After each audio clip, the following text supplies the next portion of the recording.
Parliament committee ఎవరైనా 11 మంది ఎమ్మెల్యేల్లో ఎవరైనా వచ్చి ఈ యొక్క కిట్ని స్వీకరించవచ్చు.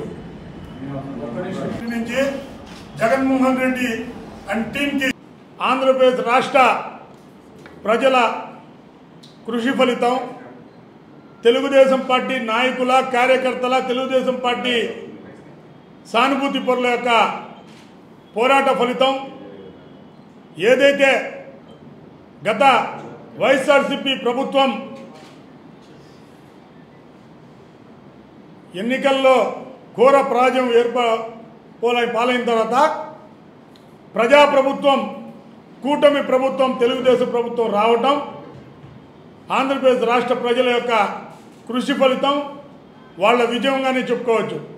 అయితే ఏదైతే ఆంధ్రప్రదేశ్ రాష్ట్ర ప్రజలు దేవాలయంగా భావించేటటువంటి శాసనసభ, ఆంధ్రప్రదేశ్ రాష్ట్ర స్థితిగతులను మార్చేటువంటి శాసనసభ, ప్రజల యొక్క జీవితాలను, వాళ్ళ పరిస్థితులను చక్కదిద్దేందుకు చట్టాలు చేసేటువంటి సభ గతంలో వైఎస్ఆర్సీపీ ప్రభుత్వంలో కౌరవ సభగా ఉన్నటువంటి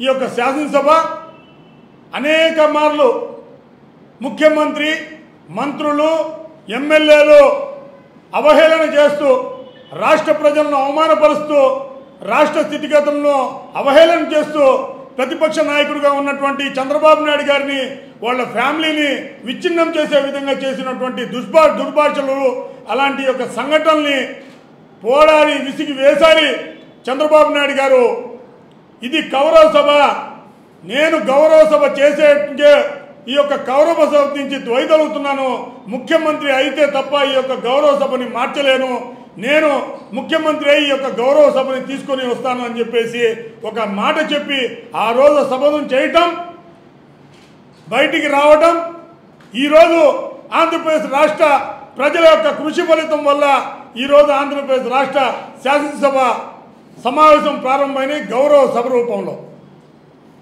ముఖ్యమంత్రి చంద్రబాబు నాయుడు గారు మొదటిసారి ముఖ్యమంత్రి హోదాలో ఈ యొక్క గౌరవ సభ పోవాలి, గౌరవ సభగా మార్చాలనే యొక్క సదుద్దేశంతో ఈరోజు ఆంధ్రప్రదేశ్ రాష్ట్ర ప్రజల ఆశీస్సుల యొక్క కృషి ఫలితం వల్ల ఈరోజు ఆంధ్రప్రదేశ్ రాష్ట్ర శాసనసభ కొలువు తీరుంది. ప్రమాణ స్వీకారాలు జరుగుతూ ఉన్నాయి. ఆంధ్రప్రదేశ్ రాష్ట్ర ప్రజల భవిష్యత్తు బాగుపడాలి, ఆంధ్రప్రదేశ్ రాష్ట్రానికి రాజధాని అమరావతిగా ఉండాలి, ఆంధ్రప్రదేశ్ రాష్ట్ర జీవనాడిగా ఉన్నటువంటి పోలవరం ప్రాజెక్టు నిర్మాణం అవ్వాలి, ఆంధ్రప్రదేశ్ రాష్ట్రంలో పరిశ్రమలు రావాలి, ఆంధ్రప్రదేశ్ రాష్ట్రం భారతదేశంలో అగ్రగామి రాష్ట్రంగా ఉండాలి ఒక మంచి ఆలోచనతో ప్రజలు ఇచ్చినటువంటి తీర్పును గౌరవిస్తూ ఈరోజు శాసనసభ కౌరవ సభ నుండి గౌరవ సభగా మార్చినటువంటి మంచి రోజులు ఈరోజు అని చెప్పి తెలియపరుస్తా ఉన్నాం. ఇప్పటికైనా జగన్మోహన్ రెడ్డి గారు గతంలో చేసినటువంటి తప్పుల్ని సరిదిద్దుకోవాల్సిన అవసరం ఎంతైనా ఉందని చెప్పి తెలియపరుస్తాం. ప్రతిపక్ష నాయకుడు హోదా కూడా లేకున్నటువంటి పరిస్థితి ఆంధ్రప్రదేశ్ రాష్ట్ర ప్రజలు ఆ స్థితికి తీసుకొని వచ్చారంటే ఎన్ని ఘోరాలు, నేరాలు గత వైసీపీ ప్రభుత్వంలో జరుగుతున్నాయని చెప్పొచ్చు. కాబట్టి ఈరోజు మరొక్కసారి ఆంధ్రప్రదేశ్ రాష్ట్ర ప్రజలకు మేము చెప్పుకునేటువంటి ఒకే మాట, ఈ యొక్క విజయాన్ని ఇచ్చినటువంటి ప్రజలకే ఈ యొక్క విజయం అంకితం అవుతుంది. ఆనాడు చంద్రబాబు నాయుడు గారు కూడా ఈ యొక్క ప్రభుత్వం ఏర్పడ్డ తర్వాత చెప్పినటువంటి మాటలు ఇవి.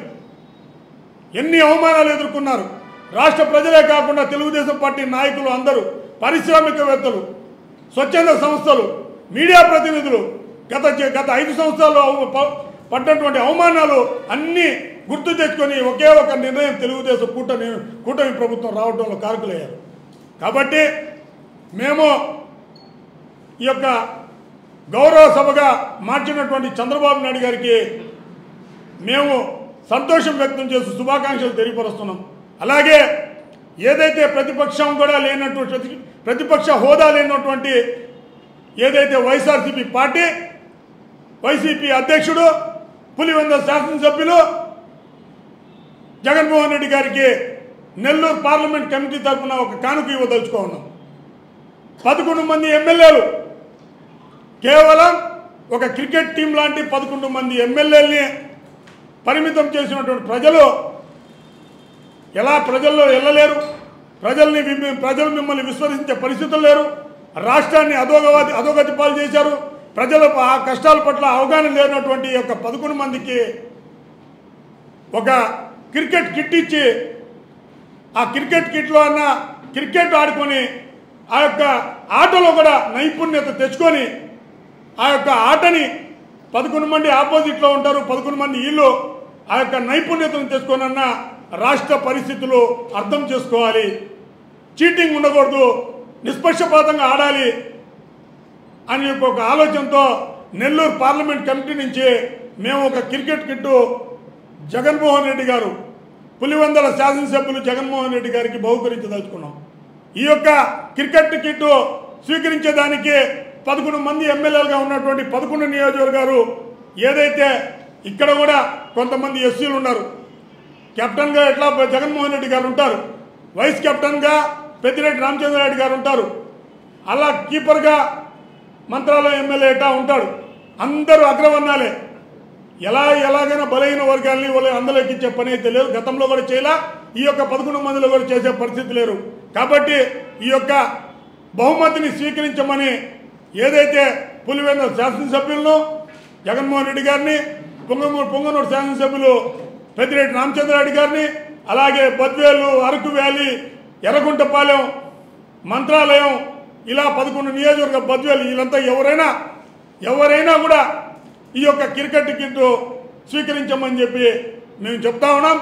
అలాగే నెల్లూరు రూరల్ నియోజకవర్గంలో నిత్యం ప్రజల్లో ఉండేటువంటి నాయకుడు, ప్రజల యొక్క అందుబాటులో ఉండేటువంటి నాయకుడు, ప్రజల యొక్క పరిస్థితులు తెలిసినటువంటి నాయకుడుగా కోటమిరెడ్డి శ్రీధర్ రెడ్డి గారు గతంలో కూడా 2 సార్లు ఎమ్మెల్యేగా గెలవడం జరిగింది.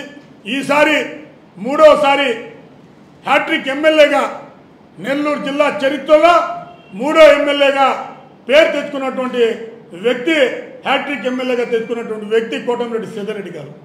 మొదట 20,000 పైచిలుకు ఓట్లు, రెండోసారి కూడా దాదాపు 20,000 పైచిలుకు ఓట్లు, మూడోసారి కూటమి అభ్యర్థిగా అత్యధిక మెజారిటీ, అన్ని వర్గాలు, 26 వార్డులు, 18 పంచాయతీలు, ఎక్కడ కూడా వైసీపీకి తావు లేకుండా మెజార్టీకి ఇచ్చినటువంటి ప్రజలకు ప్రత్యేక ధన్యవాదాలు తెలియపరుస్తూ హ్యాట్రిక్ ఎమ్మెల్యేగా ఈరోజు శాసనసభలో ప్రమాణం స్వీకారం చేస్తున్నటువంటి ప్రజల నాయకుడు, రూరల్ నియోజకవర్గ అభివృద్ధి ప్రదాత, ప్రజల మధ్యలో ఉండేటువంటి నాయకుడు శ్రీ కోటమిరెడ్డి శ్రీధర్ రెడ్డి గారికి శుభాకాంక్షలు తెలుపుతూ ఈరోజు ఈ యొక్క ఆంధ్రప్రదేశ్ రాష్ట్ర గౌరవ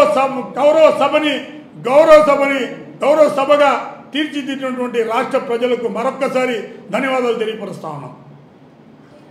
మరిన్ని వీడియోస్ కోసం ఛానల్ ని సబ్స్క్రైబ్ చేయండి, లేటెస్ట్ అప్డేట్స్ కోసం వాట్సాప్ ఛానల్ ని ఫాలో చేయండి అండ్ లింక్ డిస్క్రిప్షన్ లో ఉంది.